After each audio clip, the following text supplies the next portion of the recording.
Qué fácil que nos resulta ver los errores de los otros. Tenemos la habilidad de poder analizar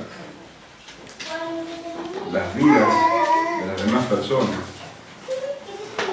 ver las decisiones que toman, los rumbos que eligen y decir si están bien o están mal. Somos expertos, ¿o no? Vemos cómo la gente desperdicia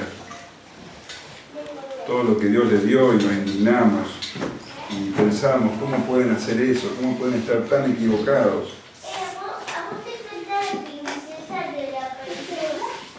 Y lo censuramos. Pero no es tan fácil ver los errores en nuestras propias vidas. No es tan fácil ver que estamos equivocando el rumbo. Los escribas y los fariseos, de los que tanto leemos en los evangelios, ellos eran expertos analizadores de las vidas ajenas. Ellos podían decir, todos se equivocan menos nosotros. Juzgaban a los demás y decían, ellos son los pecadores y nosotros somos los justos. Y justamente se indignaban con el Señor Jesús porque se juntaba, dice la Escritura, con pecadores, con cobradores de impuestos, en vez de juntarse con personas como ellos, que eran los que vivían, según ellos, conforme a la voluntad de Dios. Y leemos en Lucas 15:1, en el capítulo que estamos estudiando, lo vimos la semana pasada, y dice, se acercaban a Jesús todos los publicanos y pecadores para oírle. Y los fariseos y los escribas murmuraban diciendo, este a los pecadores recibe y con ellos come. Se indignaban y hablaban y lo criticaban al Señor Jesús, porque lo veían juntarse con personas que tenían malas vidas según los parámetros de los escribas y los fariseos. Personas que no estaban cumpliendo con las normativas de la ley y de las tradiciones, enfermos, viciosos, con cobradores de impuestos que consideraban que eran traidores a la nación. El Señor Jesús, juntándose con esa gente, comiendo con esa gente, para los escribas y fariseos, esa era una prueba clara de que Jesús no era de Dios. Si Jesús hubiera sido de Dios, no se juntaría con esa gente, pensaban. Buscaría la compañía de ellos, que eran los religiosos. Se indignaban con el Señor Jesús. Y sabiendo él que lo criticaban y que murmuraban contra él, les habla a estos escribas y fariseos y les narra en el capítulo 15 3 parábolas.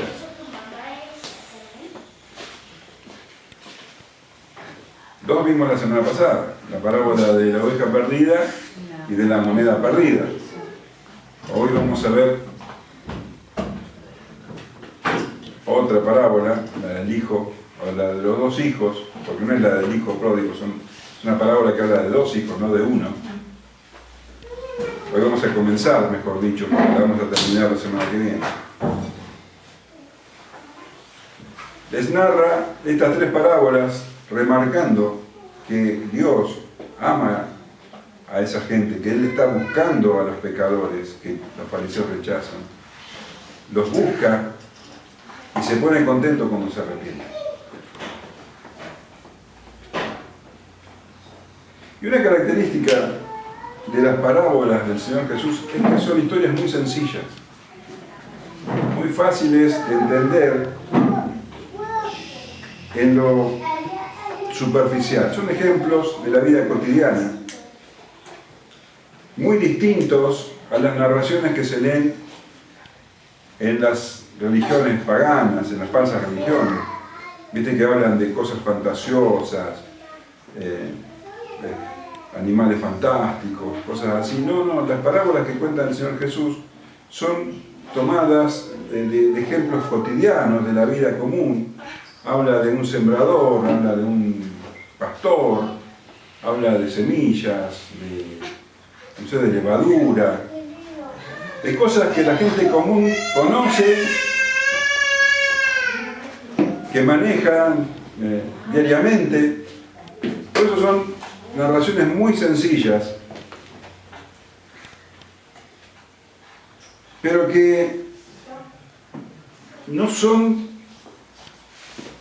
comprensibles para cualquiera en su profundidad. O sea, se entiende la historia superficial, pero el significado profundo, el significado espiritual, no lo comprende cualquiera.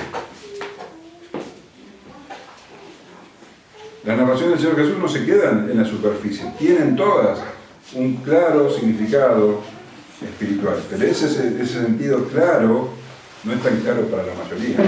La mayoría no lo entiende, a la mayoría se le escapa ese significado. Y aquellos que tienen el corazón duro, bueno, directamente estas parábolas están veladas para ellos. Y fíjate, el Señor Jesús lo explica en el libro de Mateo.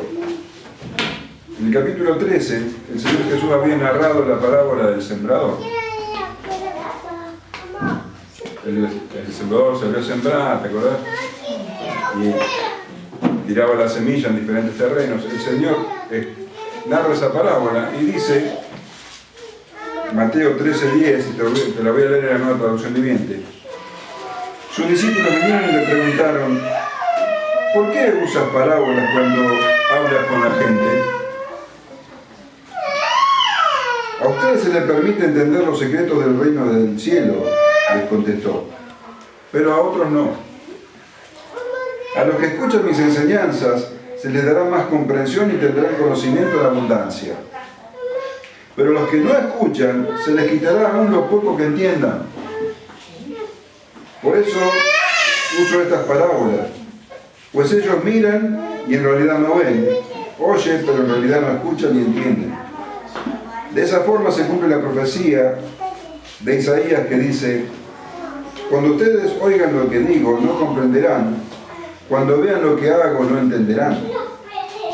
Pues el corazón de este pueblo está endurecido y sus oídos no pueden oír, y han cerrado los ojos.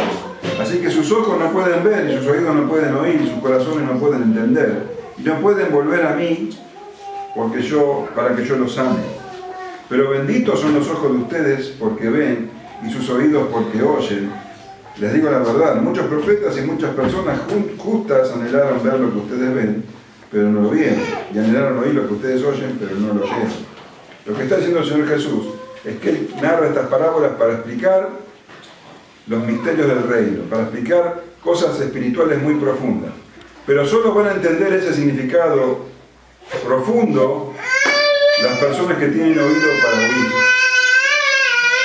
Las personas que están verdaderamente interesadas en estas cosas. Son aquellas personas a las que Dios le abrió el entendimiento. Para el resto de las personas, estas historias son historias muy sencillas, pero que son solo eso, historias. ¿Se entiende?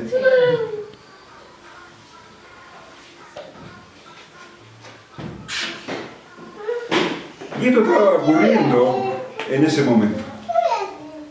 El momento que estamos ahora estudiando. El Señor Jesús está narrando estas parábolas. La parábola de la oveja perdida. Los fariseos escuchaban esa parábola. Una parábola que habla del gozo de Dios al encontrar a un pecador que se arrepiente. Ese es el significado profundo. Pero para los fariseos, simplemente era una parábola donde un pastor va a buscar una oveja que se le ha perdido y se pone contento por ella. ¿Se entiende? Le narra la historia de una mujer que pierde una dracma, una moneda, y se desespera y la busca, hasta que la encuentra y se pone muy contenta, invita a sus amigas y vecinas a celebrar. Para los escribas y fariseos se quedan en la superficie, en esa historia nomás, cuando en realidad el significado profundo es también el gozo de Dios por encontrar al perdido. ¿Sí? ¿Entienden? El Señor está hablando de estas parábolas, donde vemos o se representa a Dios como el que busca al perdido y el gozo que le produce encontrar. Las dos primeras parábolas, las que vimos el domingo pasado, la de la oveja perdida y la moneda perdida, se centran en el Señor, en el Dios que busca. La que vamos a estudiar hoy y el domingo que viene, también está Dios como el buscador, pero el énfasis está en el pecador, en el perdido. Vemos cómo él rechaza a Dios, cómo se va por sus propios caminos, y vemos su arrepentimiento y cómo Dios lo recibe. Entonces el énfasis en esta parábola que vamos a leer hoy es ese. Está en el hombre, en el ser humano. Un problema cuando leemos las parábolas es que tendemos a sacarlas de contexto y quedarnos solamente con ella, con la parábola en sí. Cuando con las parábolas pasa lo mismo que con el resto de la escritura. Tenemos que entender el contexto en que está escrito y tenemos que entender también el tiempo en que fue escrito y el contexto cultural, la forma en que la gente pensaba en ese momento para encontrar la riqueza completa de esta parábola. Porque si no profundizamos, bueno, también nos quedamos en la superficie. Y terminamos creyendo que la entendemos cuando no la entendemos. Y esto es muy común con las parábolas, y creo que es lo que pasa particularmente con esta parábola. La gente cree que la entiende cuando no la entiende del todo. Y al no entender del todo algo tan precioso como la palabra de Dios, bueno, realmente es una pérdida extremadamente grande. Tenemos que saber que los judíos de esa época tenían como valor muy importante el honor. Y los escribas y fariseos tenían ese valor potenciado. Para ellos el honor era todo. Y lo peor que les podía pasar es ser avergonzados. Es que ese honor no se tome en cuenta, el honor que ellos querían tener no se tome en cuenta. Nosotros sabemos que los escribas y fariseos estaban todo el tiempo buscando la gloria de los hombres. Oraban y hacían buenas obras para que todo el mundo los aplaudiera. Les gustaba, dice el Señor, sentarse en los principales lugares. Les gustaba que los saluden en las plazas y que le digan Rabí. Todas esas cosas les encantaba. Para ellos era muy importante el tema del honor. Y en estas parábolas, en esta particular, el tema del honor y de la vergüenza está en primer lugar.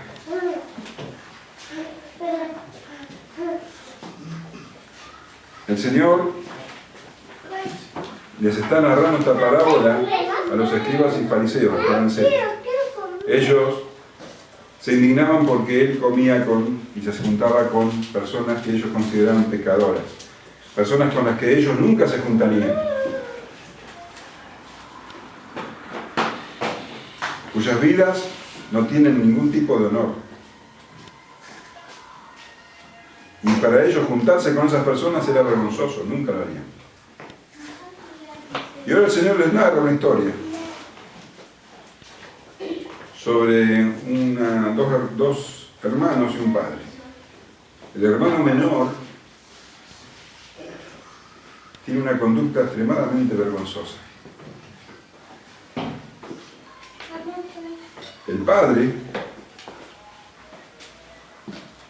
de este muchacho, según los criterios de los escribas y fariseos,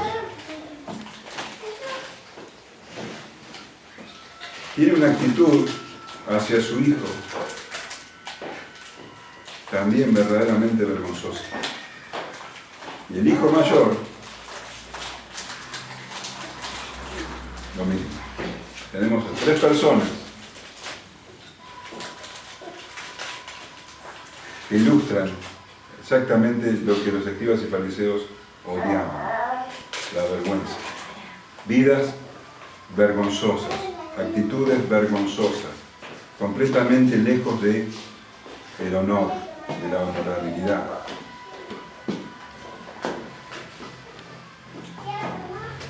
Vamos a leer Lucas, capítulo 15, versículos 11 hasta el final, hasta el 32. También dijo: un hombre tenía dos hijos, y el menor de ellos dijo a su padre: Padre, dame la parte de los bienes que me corresponden. Y le repartió los bienes. No muchos días después, juntándolo todo, el hijo menor se fue lejos a una provincia apartada y allí desperdició sus bienes viviendo perdidamente. Y cuando todo lo hubo malgastado, vino una gran hambre en aquella provincia y comenzó a faltarle. Y fue y se arrimó a uno de los ciudadanos de aquella tierra, el cual le envió a su hacienda para que apacentase cerdos. Y deseaba llenar su vientre de las algarrobas que comían los cerdos, pero nadie le daba. Y volviendo en sí dijo: ¿cuántos jornaleros en casa de mi padre tienen abundancia de pan, y yo aquí perezco de hambre? Me levantaré e iré a mi padre y le diré: Padre, he pecado contra el cielo y contra ti. Ya no soy digno de ser llamado tu hijo. Hazme como uno de tus jornaleros. Y levantándose, vino a su padre. Y cuando aún estaba lejos, lo vio su padre y fue movido a misericordia y corrió y se echó sobre su cuello y le besó.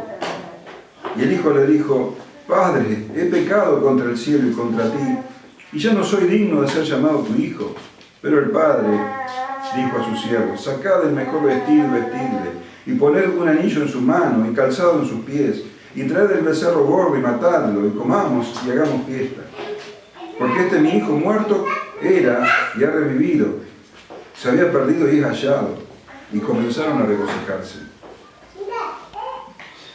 Y su hijo mayor estaba en el campo, y cuando vino y llegó cerca de la casa, oyó la música y las danzas, y llamando a uno de los criados le preguntó qué era aquello.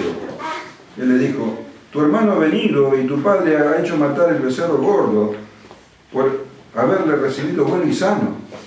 Entonces se enojó y no quería entrar. Salió por tanto su padre y le rogaba que entrase. Mas él, respondiendo, dijo al padre: he aquí, tantos años te sirvo, no habiéndote desobedecido jamás, y nunca me has dado ni un cabrito para gozarme con mis amigos. Pero cuando vino tu hijo, que ha consumido tus bienes con ramera, has hecho matar para él el becerro gordo. Entonces le dijo: hijo, tú siempre estás conmigo, y todas mis cosas son tuyas. Mas era necesario hacer fiesta y regocijarnos, porque tu hermano era muerto y ha revivido, se había perdido y es hallado. Amén. Es la parábola de dos hermanos. Pero hoy vamos a ver solamente la primera parte, la que trata sobre el hijo menor y el padre. Y vamos a dejar la parte del hermano mayor para el domingo que viene. Pero es una sola parábola y no hay que dividirla. Lo vamos a hacer hoy por una cuestión de tiempo, para poder encontrar las mayores enseñanzas, o por lo menos hurgar un poco, porque nunca vamos a terminar de ver las riquezas de la Escritura. Pero quiero que entiendan que el énfasis de la parábola está en el hijo mayor, no en el hijo menor. Dice,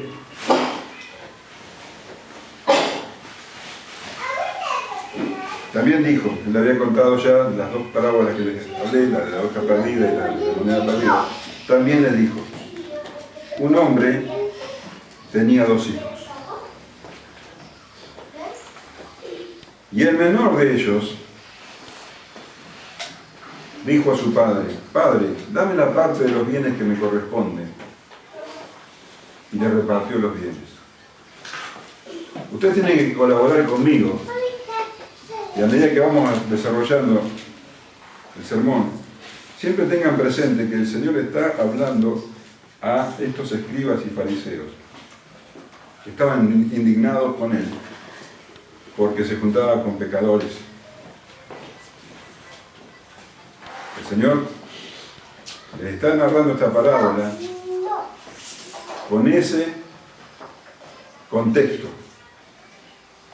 Y siempre tengámoslos presentes. Tenemos a estos pecadores, estos escribas y fariseos, escuchando esta parábola. Esta parte de la parábola se la conoce como la parábola del hijo... ¿Cómo? Pródigo. Voy a hacer una pregunta, a los que saben la respuesta no la digan, porque ya sé que algunos la escucharon hoy. ¿Qué quiere decir pródigo? Perdido. Perdido. Yo antes pensaba que era todo lo contrario, que era un predilecto. No, todo lo contrario. No, no quiere decir perdido ni predilecto. Pródigo, ¿sabes qué quiere decir? Derrochador. Pródigo es derrochador, gastador, consumista. ¿Alguien leía la revista Isidoro? Sí. ¿Te acordás que el tío le decía a Isidoro botarate? El botarate le decían, botarate quiere decir también pródigo. Entonces, todos estos adjetivos caben perfectamente para describir a este muchacho, el menor. No estaba contento con la vida que llevaba. Para él era poco. Era el hijo de un hombre rico, tenía una hacienda, pero él quería hacer su vida. Quería volar. Quería tener alas. Se sentía asfixiado seguramente por su padre.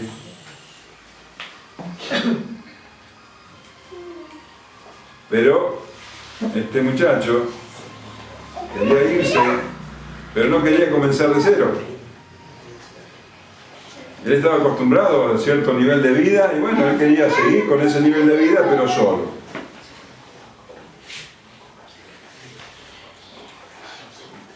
Así que, sabiendo que para vivir la vida que él quería necesitaba dinero, fue delante del padre y le hizo un pedido que a los ojos de los judíos era completamente sorprendente.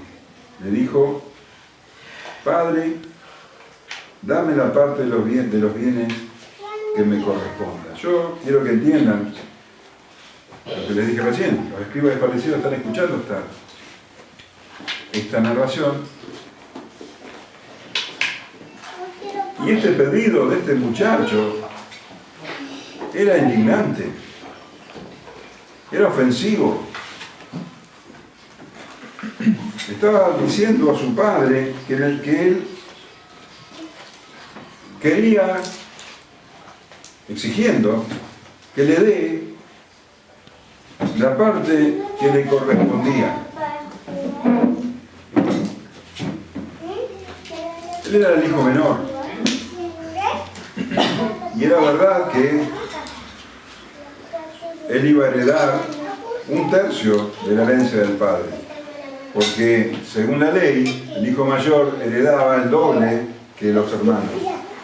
Entonces eran 2 hermanos, el hijo mayor iba a heredar 2/3 de la herencia y a él le iba a heredar un tercio. Pero ¿cuándo? Cuando el padre muriera. No le correspondía nada ahora. Esa exigencia no tenía ningún asidero. Y era un insulto abierto a su padre. Es como si le dijera al padre que quería verlo muerto, que ya no lo necesitaba más y que quería que se muera. Era una total falta de amor y de gratitud hacia el hombre que le dio todo. Verdaderamente, la actitud de este muchacho era vergonzosa, indignante, y violaba tajantemente el quinto mandamiento. ¿Cuál es el quinto mandamiento? Honrarás a tu padre y a tu madre. Este hombre estaba deshonrando a su padre. ¿Qué es lo que debería haber hecho para que los escribas y fariseos estuvieran satisfechos? ¿Qué es lo que debería haber hecho este padre ante la actitud de su hijo? Bueno, ¿sabes lo que dice la ley sobre los hijos rebeldes? Vamos a leer Deuteronomio 21:18.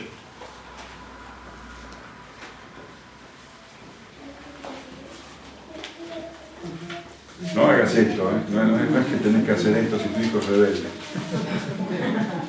Pero se merecen esto, vos fijate. Si alguno tuviera un hijo contumaz y rebelde, que no obedeciera la voz de su padre ni a la voz de su madre, y habiéndole castigado no les obedeciere, entonces lo tomará su padre y su madre y lo sacarán ante los ancianos de su ciudad y a la puerta del lugar donde viva, y dirán a los ancianos de la ciudad: nuestro hijo es contumaz y rebelde, no obedece nuestra voz, es glotón y borracho. Entonces todos los hombres de su ciudad lo apedrearán y morirá. Así quitarás el mal en medio de ti, y todo Israel oirá y temerá. Fíjate la pena hacia un hijo rebelde. Claro que en la práctica ningún padre, por más fariseo que sea, iba a hacer eso. Pero sí se esperaba que ese hijo fuera un santo. Sí se esperaba que ese padre, defendiendo su honor, lo desheredara y lo echara de la casa, sin ningún tipo de privilegio. Eso era lo que este muchacho merecía a los ojos de los escribas y fariseos. Eso es lo que había que hacer. Pero en lugar de abofetearlos y de echarlos de manera vergonzosa, el padre, ¿qué hizo? Accedió a su pedido. Ahora, para los escribas y fariseos también debe haber surgido una pregunta. Este muchacho tenía un hermano mayor. ¿Dónde estaba en ese momento? ¿Cómo el hermano mayor, si lo amaba al menor, no trató de convencerlo de que no hiciera semejante locura? O, si amaba al padre, ¿cómo no trató de defender el honor del padre? No, él se mantuvo al margen. No se menciona que hizo nada. Pero leemos que el padre accede al pedido desvergonzado de este hijo. Dice: y le repartió los bienes. Quiere decir que tanto el hermano menor como el hermano mayor recibieron la parte de la herencia, aunque el hermano mayor se quedó con su padre.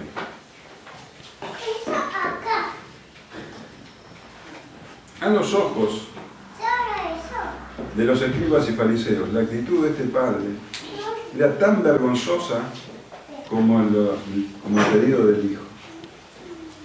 ¿Cómo este hombre no defendió su honor? era inexplicable para la mente de los judíos. Lo que no podían entender los escribas y fariseos, y que estaba más allá de la superficialidad del relato, es que Jesús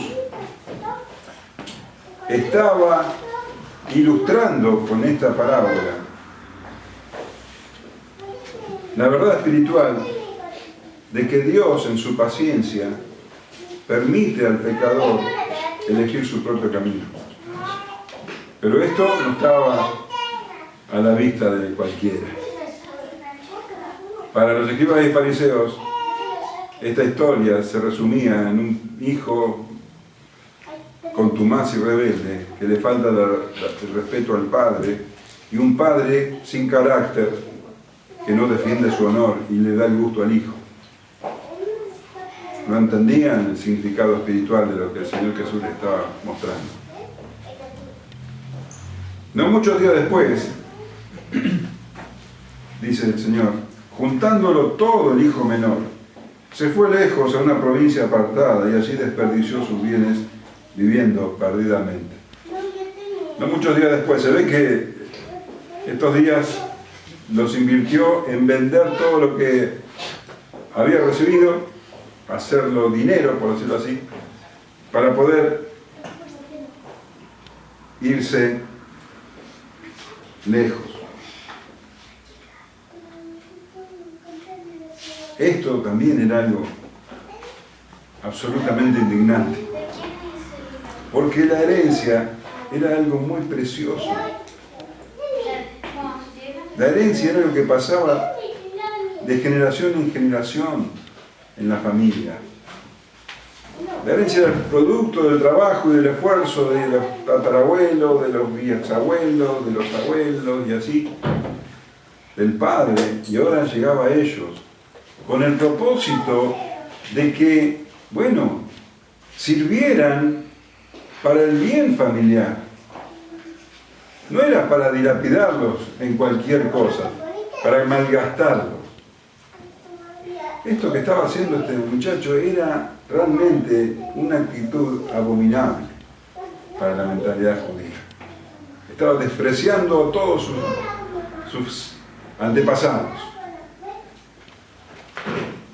Y dice que vendió todo, y seguramente mucho más barato de lo que valdría. Se hizo de dinero en efectivo y se fue lejos a una provincia apartada. Y esto también es muy significativo porque ¿por qué se tuvo que ir lejos?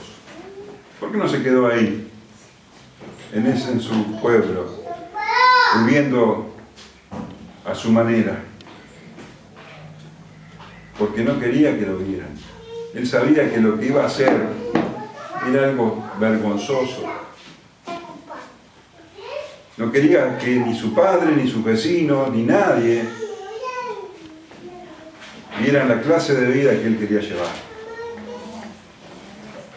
Eso es lo que hacen los pecadores, aunque los escribas y fariseos no pudieran entenderlo. El Señor estaba mostrando que los pecadores huyen de Dios porque aborrecen la luz, porque aman las tinieblas. Juan 3:19 dice, y esta es la condenación, que la luz vino al mundo, y los hombres amaron más las tinieblas que la luz, porque sus obras eran malas. Porque todo aquel que hace lo malo, aborrece la luz y no viene a la luz, para que sus obras no sean reprendidas.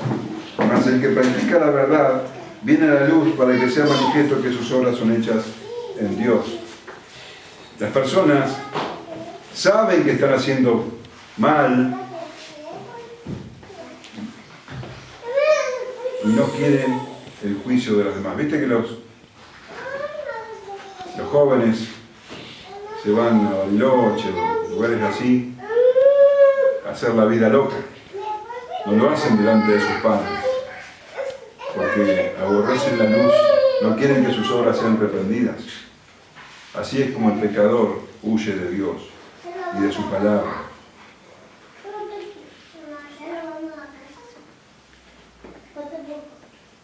Y así comenzó la caída en picada de este joven.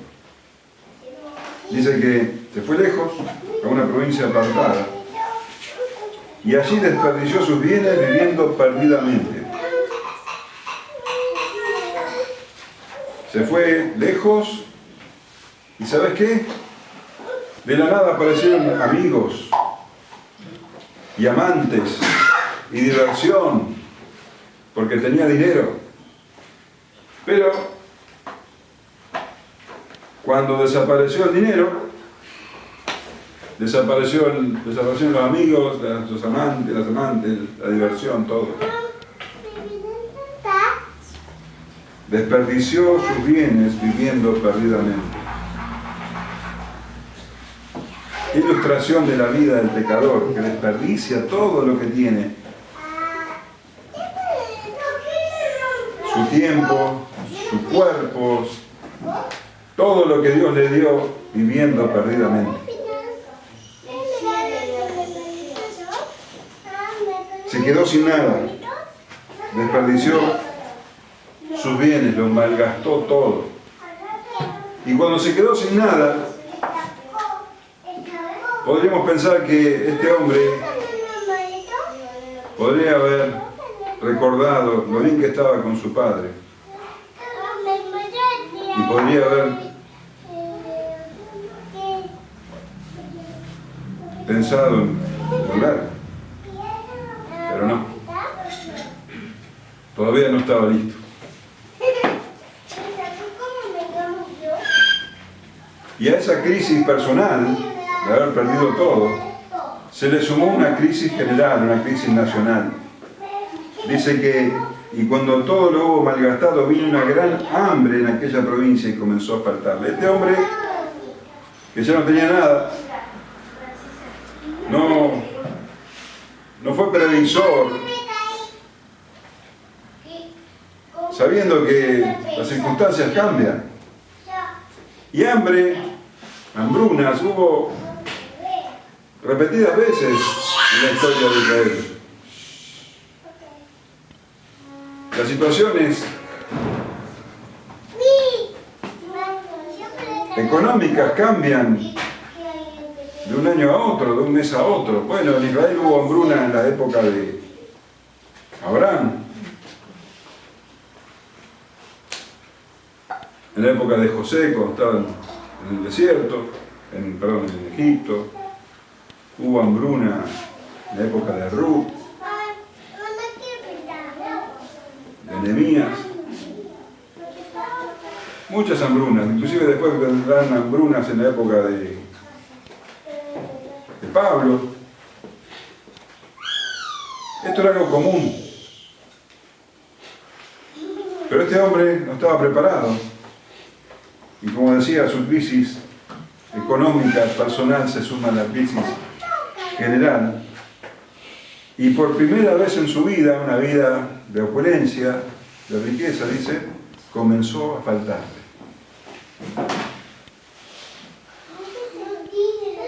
Sus malas decisiones lo habían llevado a dejar su familia,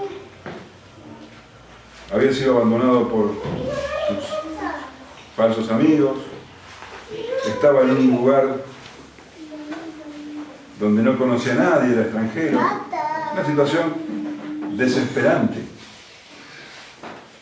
Y podríamos pensar que ahora sí, este hombre podría haber valorado todo lo que su padre había hecho por él y podría haber querido volver a su padre, pero no. No estaba listo para humillarse todavía. Y siguió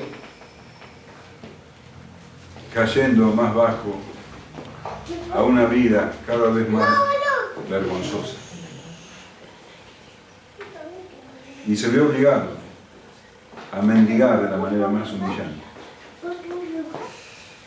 Y fue y se arrimó a uno de los ciudadanos de aquella tierra, el cual le envió a su hacienda para que apacentase cerdos. Fue y se arrimó.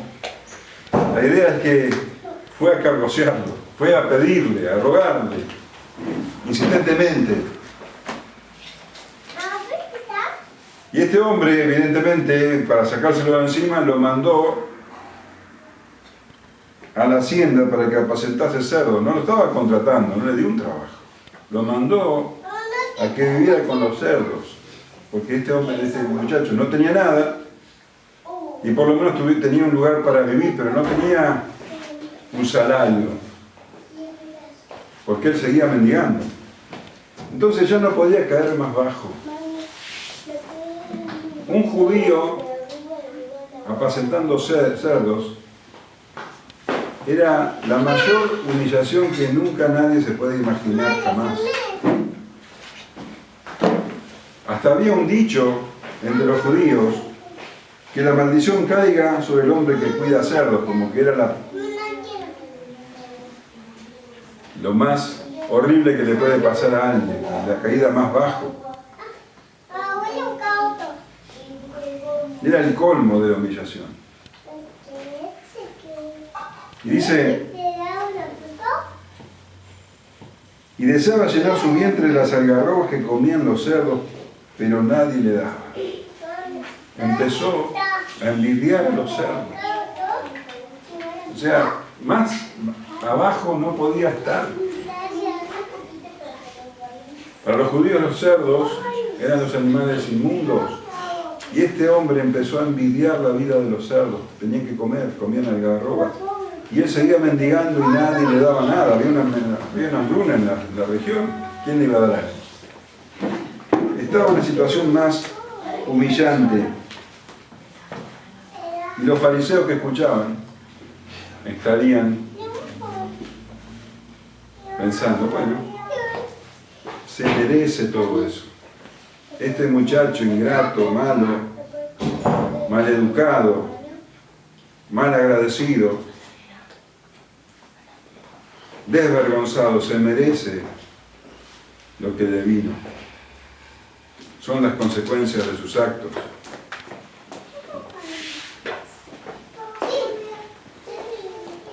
Había menospreciado a su padre, había menospreciado todo lo que su padre le había dado. ¿Cómo diríamos nosotros? Es el brome. Ahí está. Podemos juzgar también nosotros, ¿no? Y decir, está bien, se lo merece. Lo que no entendían los escribas y fariseos es que ese estado de total humillación, de miseria total, absoluta, de suciedad e inmundicia, es el estado de todo pecador. El Señor Jesús estaba ilustrando en este relato el estado espiritual de todos aquellos que le dan la espalda a Dios, que se van de su presencia y su caída es cada vez más profunda. Esos que se estaban revolcando con los cerdos son todos los pecadores,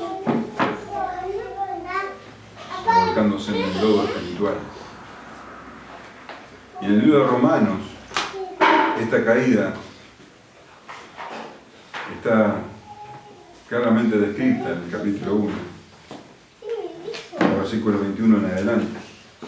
Pues habiendo conocido a Dios, no le glorificaron como a Dios, ni le dieron gracias, sino que se envanecieron en sus razonamientos, y su necio corazón fue entenebrecido. Profesando ser sabios, se hicieron necios, y cambiaron la gloria del Dios incorruptible en semejanza de imagen de hombre corruptible, de aves, de cuadrúpedos y de reptiles. Por lo cual también Dios los entregó a la inmundicia en la concupiscencia de sus corazones, de modo que deshonraron entre sí sus propios cuerpos, ya que cambiaron la verdad de Dios por la mentira, honrando y dando culto a las criaturas antes que al Creador, el cual es bendito por los siglos. Amén. Pero por esto Dios los entregó a pasiones vergonzosas, pues aún sus mujeres cambiaron el uso natural por el que es contra la naturaleza, y de igual modo también los hombres, dejando el uso natural de la mujer, se encendieron en su lascivia unos con otros, cometiendo hechos vergonzosos hombres con hombres y recibiendo en sí mismo la retribución debida a su extravío. Y como ellos no aprobaron tener en cuenta a Dios, Dios los entregó una mente reprobada para hacer cosas que no convienen, estando testados de toda injusticia, fornicación, perversidad, avaricia, maldad, llenos de envidia, homicidios, contiendas, engaños y malignidades, murmuradores, detractores, aborrecedores de Dios, injuriosos, soberbios, altivos, inventores de males, desobedientes a los padres, necios, desleales, sin afecto natural, implacables, sin misericordia, quien habiendo entendido el juicio de Dios, que los que practican tales cosas son dignos de muerte, no solo los hacen, sino que también se complacen con las que los practican. Acá tenés el chiquero, donde nos revolcamos los pecadores. Ahí está. Pero en esa situación de absoluta humillación, cuando ya más bajo no podía caer, ocurrió algo. Dice el versículo 7. Y volviendo en sí, dijo: ¿cuántos jornaleros en casa de mi padre tienen abundancia de pan? Y yo aquí perezco de hambre. Volviendo en sí. Es como que este hombre había estado loco o dormido o desmayado. La cosa es que algo ocurrió en él que hizo que su pensamiento cambie radicalmente. Antes quería huir de la casa del padre y ahora de golpe empieza a valorar la casa del padre. ¿Cuántos jornaleros en casa de mi padre tienen abundancia de pan y yo aquí perezco de hambre? El padre era generoso. Los jornaleros tenían abundancia de pan. Los jornaleros son los que trabajaban por día en la casa del padre. Y dice que tenían abundancia de pan. La ley obligaba a los empleadores a ser justos. Dice Levítico 19:13, no oprimirás a tu prójimo ni le robarás, no retendrás el salario del jornalero en tu casa hasta la mañana. Tenía que pagarle al final del día lo justo, pero el padre de este muchacho, era generoso por demás y sus jornaleros tenían abundancia de pan. En un tiempo de hambre, ellos tenían abundancia de pan. Y él, pereciendo de hambre. Y con ese pensamiento completamente nuevo en su vida, se sintió alentado y dice: me levantaré e iré a mi padre y le diré: Padre, he pecado contra el cielo y contra ti. Yo no soy digno de ser llamado tu hijo. Hazme como uno de tus jornaleros. Había vuelto en sí y tomó una decisión trascendental: volver a la casa del Padre, sabiendo que no merecía nada, que no merecía de ninguna manera que se lo llamen hijo, pero aunque sea como un jornalero, sin exigir nada, porque no tenía nada que exigir. ¿Qué va a exigir? Ahora, pensaban los escribas y fariseos: ¿qué osadía? ¿Cómo iba a volver en esa situación? Después de todo lo que hizo. Sería entendible que él volviera con todo lo que se había llevado y se lo devuelva al Padre, y tal vez de esa manera podría ser recibido, pero así, sin nada, de esa manera tan miserable, después de haber perdido todo, ¿cómo se iba a atrever a hacer semejante cosa? Ese sería el pensamiento de todo escriba y fariseo. Pero este muchacho venía en su absoluta miseria, sin ninguna clase de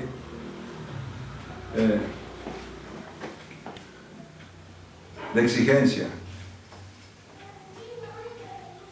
No pretendía nada, simplemente un jornalero, un poco de gracia.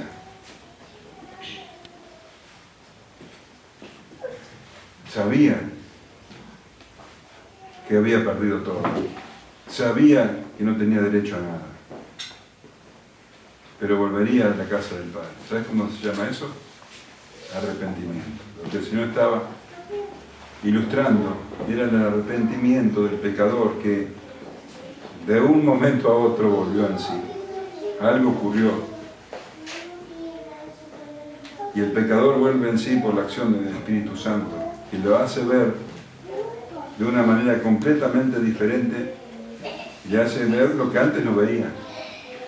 Y anhelar lo que antes no anhelaba. Y odiar lo que antes amaba.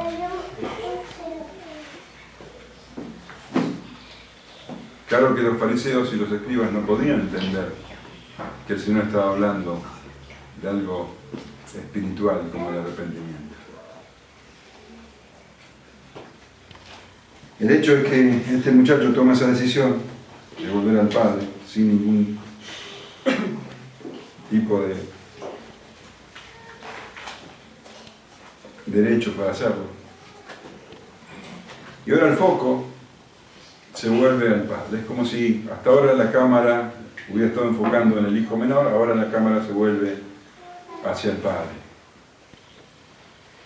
Y dice, y levantándose vino a su Padre. Imagínense el camino de este hijo, camino largo, lleno de temor, de dudas, muerto de hambre, miserable. Nunca se esperaría el recibimiento. Porque dice la Escritura, cuando aún estaba lejos, lo vio su padre y fue movido a misericordia y corrió y se echó sobre su cuello y le besó. ¿Te imaginas los escribas fariseos escuchando esto? Se mirarían entre sí. ¿Qué está diciendo?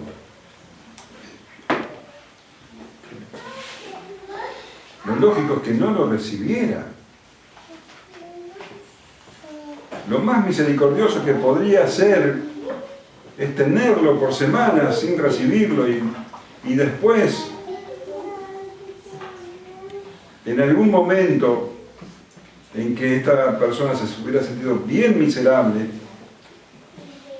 bueno, recibirlo fríamente y exigirle que trabaje sin descanso hasta recuperar todo lo que había perdido. Pero eso como una muestra de misericordia demasiado grande. Lo lógico es que ni siquiera lo recibiera.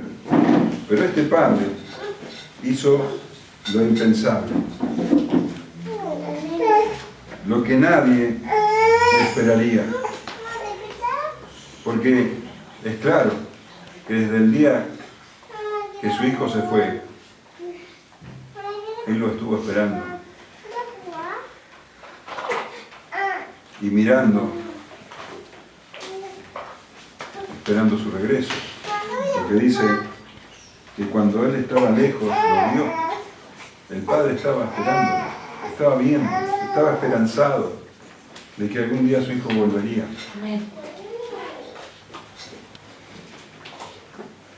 Y cuando aún estaba lejos, lo vio su padre, fue movido a misericordia y corrió.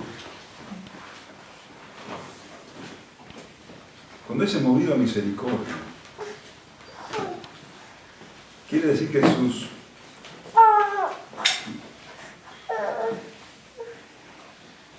intestinos, su vientre, todo su interior fue conmovido. Y corrió. Un hombre mayor, un hombre al que le tenía respeto, corrió. Esto era totalmente indebido, muy mal visto. ¿Sabes por qué? Porque él tenían túnicas largas. Y Ya lo habrás leído muchas veces en la Escritura, que cuando alguien quería correr tenía que ceñirse los lomos, dice. Tenía que subirse la falda, ya sea con un cinturón o atársela por debajo entre las piernas, descubrir las piernas. Para un hombre mayor, que se vean sus piernas, era un completo deshonor, un acto completamente vergonzoso. Y este hombre se avergonzó a sí mismo por su hijo y corrió a su encuentro. Y corrió también porque él sabía que todos sus vecinos y todos sus conocidos iban a defenestrar a su hijo, le iban a maltratar, se iban a burlar de él. Y este hombre corrió cargando la vergüenza de su hijo. Y dice que lo abrazó apasionadamente. Esa es la idea, eso es lo que dicen las otras versiones. Dice que se echó sobre su cuello. A ese hijo que venía completamente inmundo, sucio, con ropas andrajosas, con un olor insoportable, este hombre se echó al cuello y cubrió su vergüenza. Y lo besó. Y lo besó, y dice también en otras versiones, con pasión, lo besó repetidamente, una y otra vez. Su hijo había regresado.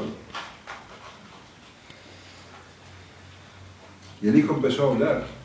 Imagínate, estaría tan sorprendido y tan conmovido por la actitud del padre,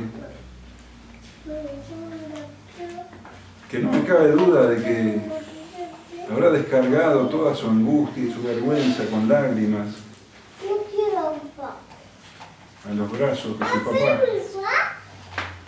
Y comenzó a hablar de lo que había pensado decir. Padre, he pecado contra el cielo y contra ti, verdaderamente había pecado contra Dios y contra él. No merecía nada. He pecado contra el cielo y contra ti, ya no soy digno de ser llamado tu hijo. Mi padre no escuchaba, y cuando iba a decir eso de que hacíamos jornalero, ni siquiera lo dejó el padre no estaba escuchando eso. No había nada que él pudiera hacer. Ya había sido perdonado. Todo había quedado atrás.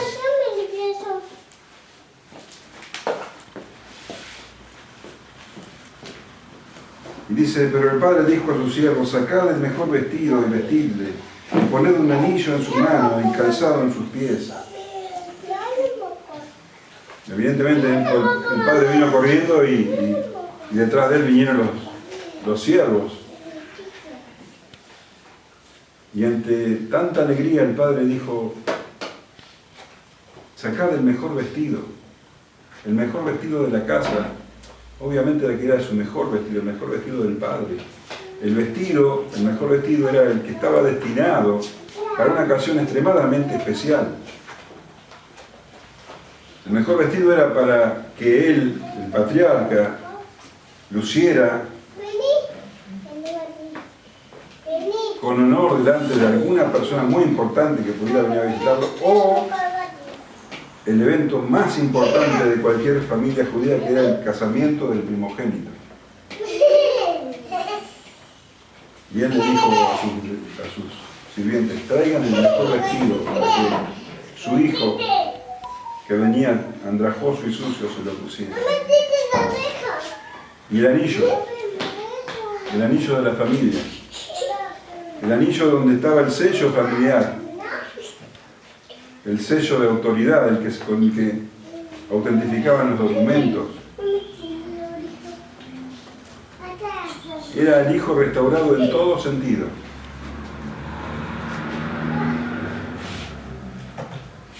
Y calzado en sus pies. Los sirvientes estaban descalzos, los hijos iban calzados. Este padre le estaba dando a su hijo, que había regresado, todos los privilegios y los derechos de un hijo.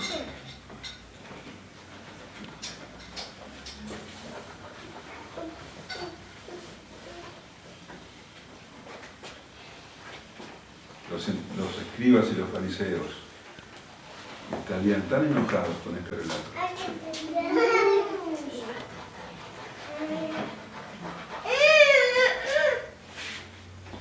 Ese hombre no merecía nada y lo recibió todo. Y el hecho de que le diera esas ropas debe haber sido completamente impactante para ellos, porque la realidad es que si alguien hubiera merecido que el padre le diera la túnica de más honra, era el hijo mayor. Esa túnica estaba destinada a los primogénitos. Si alguien merecía tener un anillo, era el primogénito. Sin embargo, todos esos honores fueron dados a este hijo rebelde, que había malgastado todos sus bienes, que le había dado la espalda a su padre y que ahora había regresado arrepentido. Y era tanto el gozo de este padre que les dijo también: traed el becerro gordo y matadlo, y comamos y hagamos fiestas, porque este mi hijo muerto era y ha revivido, se había perdido y es hallado. Y comenzaron a regocijarse. El becerro gordo, está listo, ya con esto terminaba de indignarse estos escribas y fariseos al escuchar el relato. El becerro gordo. El becerro gordo estaba destinado a la mayor fiesta de la familia, el casamiento del primogénito. El evento más importante que pudiera haber en Israel era el casamiento del primogénito, y para eso se criaban los becerros. Se engordaban al mejor becerro para hacer una gran fiesta. ¿Y qué evento era más importante que un hijo que había muerto haya revivido? Que un hijo que se había perdido haya sido hallado. Tanta alegría del padre que hizo una fiesta tremenda, y dice que todos comenzaron a regocijarse. Todos empezaron a festejar, todos menos alguien que después vamos a ver que no. Todos se regocijaron con el padre. Este gozo era completamente inexplicable para los escribas y fariseos. Para ellos ese muchacho era descartable, como eran descartables los publicanos y pecadores que comían con el Señor. No podían entender nunca que Jesús le estaba hablando del gozo de Dios por recibir a los perdidos. Si ese padre se hubiera negado a recibir a su hijo, hubiera estado en lo justo, hubiera sido justo. ¿Quién le hubiera reprochado? Ese hijo hubiera merecido lo que se merecía, hubiera recibido lo que se merecía.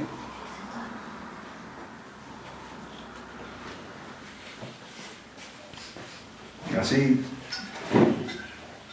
Dios recibe a los pecadores sin ningún tipo de merecimiento. No tenemos nada que presentarles, venimos delante de Él en la más grande miseria espiritual.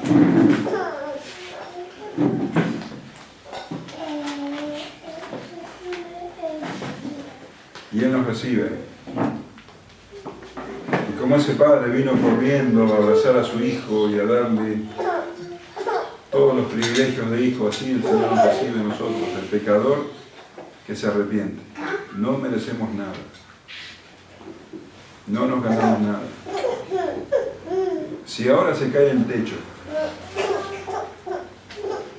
y morimos todos y nos despertamos en el infierno, no podríamos quejarnos. No podríamos decir, Padre, ¿por qué nos haces esto? No merecemos esto. Sí merecemos esto. Lo sorprendente es que el Señor, como decíamos hoy al principio, en vez de darnos lo que verdaderamente merecemos, nos dé la dádiva que no merecemos. Vida eterna en Cristo Jesús. Vida eterna como su Hijo. ¿Cómo puedes entender eso? ¿Quién puede entender eso? Los escribas y fariseos no. Que a nosotros, habiendo recibido, también nos parece maravilloso. Así es el amor de Dios, el amor de nuestro Padre. A Él sea toda la gloria. Gloria al Señor.